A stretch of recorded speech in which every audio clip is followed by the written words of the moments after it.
Fallout Equestria. Epilogue. Epilogue of Forgiveness and Fallout.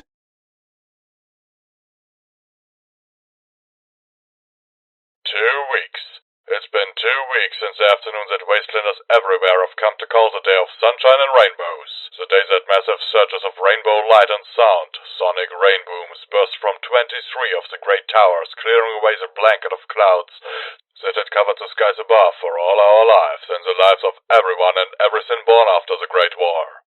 For me, there's a memory that will forever symbolize that day.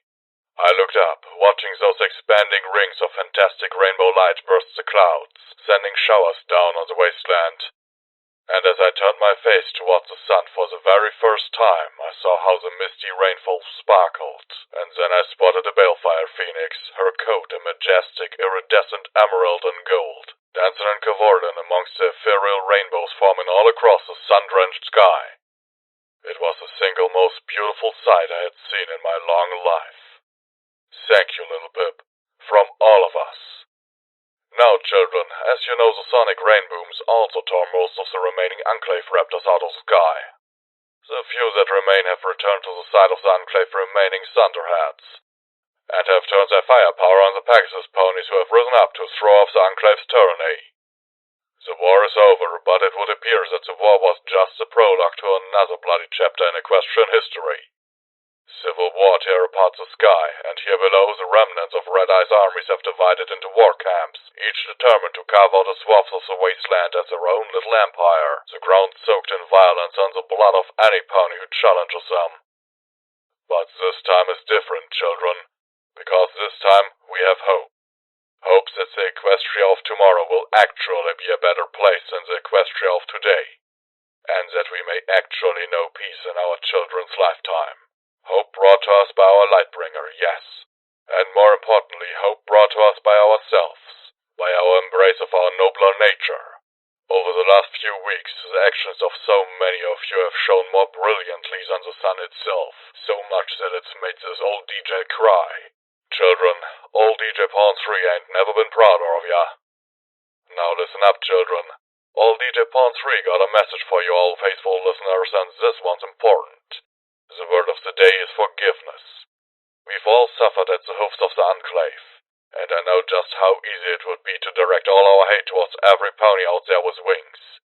But the Enclave ain't every Pegasus, and even a great many of those in the Enclave weren't keen on what their leaders were doing. Many stood up against them, and many were murdered for it.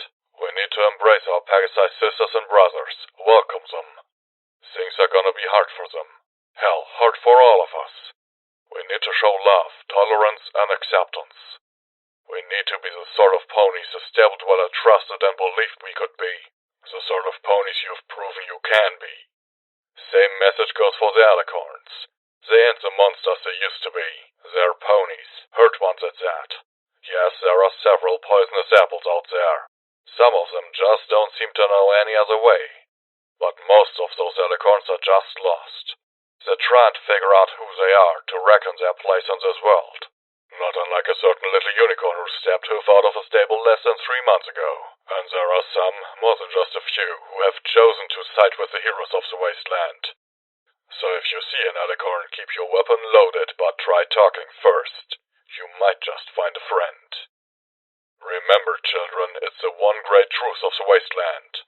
We've all done something that we regret. We all need a little forgiveness, and that's the truth of the matter. And with that said, I've got a special treat for all of you faithful listeners. I have here in the studio Velvet Remedy here for a rare interview with yours truly. I know I usually farm out interviews to my #1 assistant, but this is a special case, and Umash has been rather busy. But first, some news. The fires of Everfree Forest have finally died. Bizarrely, a lot of the forest, the trees at least, seems unharmed. Given the time, undergrowth is likely to grow back. However, I have it on good authority that the Applejack's Rangers have taken up a project to convert much of the forest to area to farmland, pending negotiations with the Children of the Cathedral, a relatively non-hostile band of Red-Eye remnants who have made their home in the wreckage of the Thunderhead Overcast. In related news, hostilities between the Steel Rangers and the heroic offshoots, the Applejack Rangers, seem to have ceased, save for a few localized pockets of fighting. Apparently, the threat of genocide from above has helped put their conflict into perspective. Fierce battles continue throughout the ruins of Philadelphia, most notably between Talon mercenaries and the emerging Red-Eye Remnants warlords. Unless your checklist of things you need to do by the end of the day includes violence and bloody dismemberment, I strongly advise you to avoid Philadelphia for the foreseeable future. If you are amongst those civilians still trapped inside the ruins, seek out the nearest Talon not engaged in active hostilities. If at all possible, the Griffin will do her or his best to get you out of the war zone. Now, as many of you know from my first return broadcast, all those mysterious towers turn out to be part of a pre-war weather control system called the Single Paxos Project. And that little Pip, the mare I formerly referred to only as the Stable Dweller, and other titles, is currently in an induced coma hooked into that system. Additionally, Celestia herself is bound in mind and soul into the SPP security system, so I guess every pony who believes that Celestia was upset somewhere looking down on us was right. And that brings us to a bit of good news, and a bit of bad news. You see, little Pip was willing to sacrifice everything she had for all of us. Her friends honor that. But they're doing all they can to mitigate the price. 'Cause that's what friends do. They help each other, best they can. Despite the best of efforts, it doesn't appear control of the Single Paxos Project security and weather control system can be integrated. Turns out, even if we had the technology, attempting to install it would require a full shutdown and tearing apart several components of the Crusader mainframe. And that ain't an option. The good news, however, is that they've rigged up enhanced communications between the disparate systems. Not only does it mean that little Pip and Celestia will be able to share time together, but that both will be able to periodically converse with us down here as well. Sunlight and Celestia herself have returned to the wasteland. Words. They just ain't able to express the magnitude of that. And in further good news, the first message from little Pip to all of us has been received. Now, it's a bit of a mess due to the way it was mentally transcribed, but the Twilight Society expert in memory magic, upon who I will add as a trusted friend, has taken it upon himself to sort and edit the memory dump, and we expect to have that message available for everyone living in the wasteland within another 2 weeks. And before you ask, my friend has assured me that the editing being performed will not diminish the message in any way, that it ain't gonna be a short message by any stretch, but that no pony needs to know about every time little Pip ate or had a bowel movement. To my friend, I can only say, I applaud your sacrifice.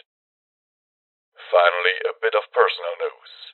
I, your voice in the wasteland, am going away again. Hopefully it will not be for as long as my last vacation, and it is definitely under better circumstances. You see, children, now that the war is over and the sky is opened, I've got a quest of my own to undertake. A role in the good fight that demands my personal attention. I'll report in whenever circumstances allow, but this may be the last bit of news you hear for a little while.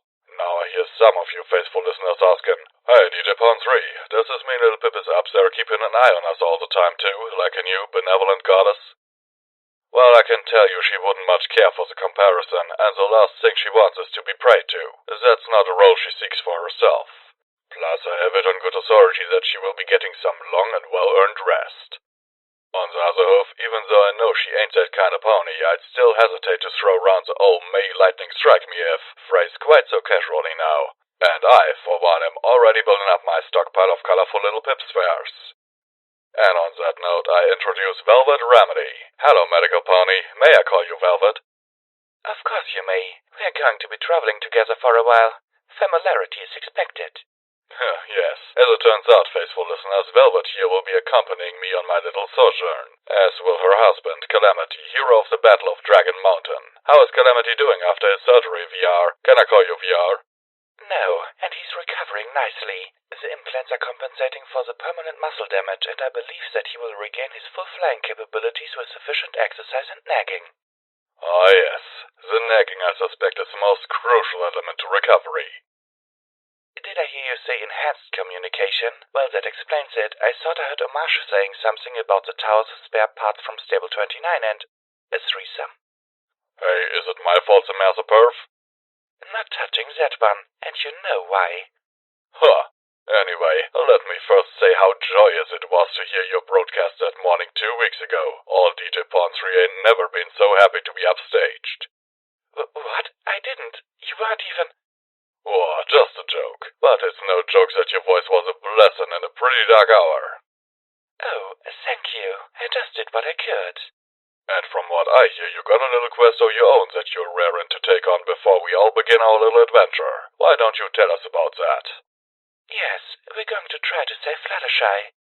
Fluttershy was one of Equestria's greatest heroes and eventually became one of the Ministry Mayors, the Mayor of the Ministry of Peace. She was the gentlest healer and the kindest soul that Equestria has ever known.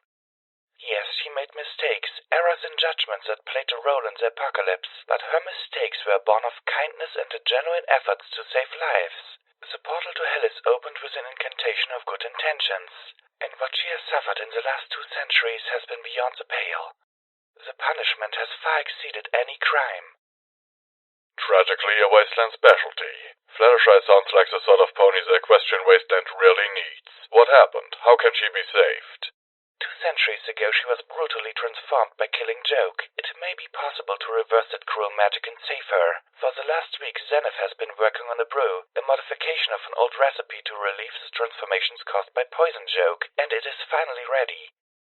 Morning Frost has volunteered to fly us out. I don't want Calamity pulling his sky chariot until he is fully recovered. The fires of Everfree Forest should have cleansed the area of killing Joke, but we are not taking any unnecessary chances. No, Velvet, I hate to bring this up, but it has been 200 years. What is the chance that this will even work? And even if it does, she might not survive the transformation. She might die of old age the moment she is restored.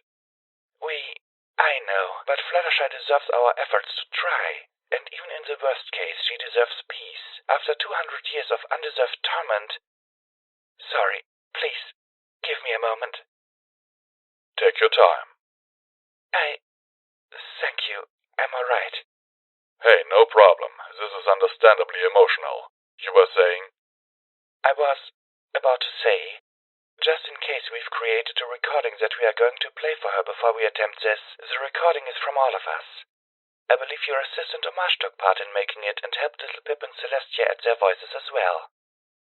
The recording lets Fluttershy know that we love her, and perhaps more importantly, that for the mistakes she made, she is forgiven. We're going to play this for her before we try the brew, and afterwards, if we are not successful in saving her, the recording will be integrated into a gravestone marker, set to play once a week at sunrise for the next 10 years. That's kinda beautiful.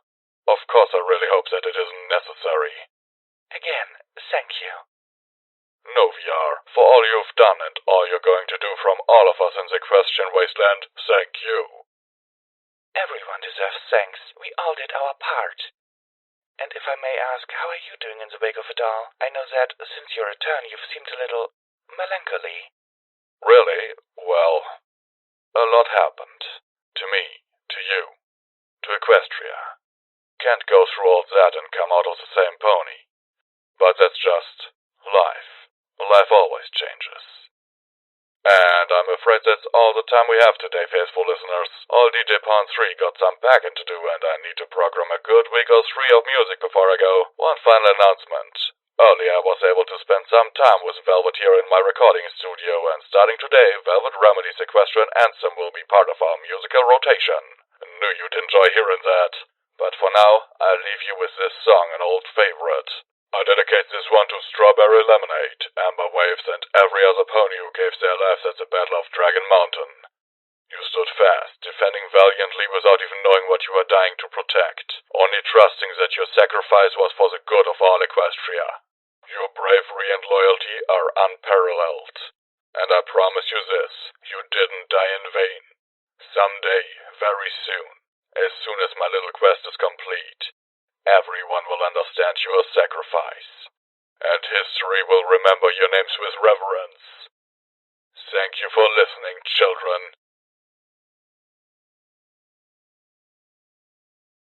I want to calm the storm, but the war is in your eyes. How can I shield you from the horror and the lies, when all that once held meaning is shattered, ruined, bleeding, and the whispers in the darkness tell me we won't survive? All things will end in time. This coming storm won't linger. Why should we live as if there's nothing more? So hold me neath the thunderclouds, my heart held in your hoofs. Our love will keep the monsters from our door. For I know tomorrow will be a better day. Yes, I believe tomorrow can be a better day.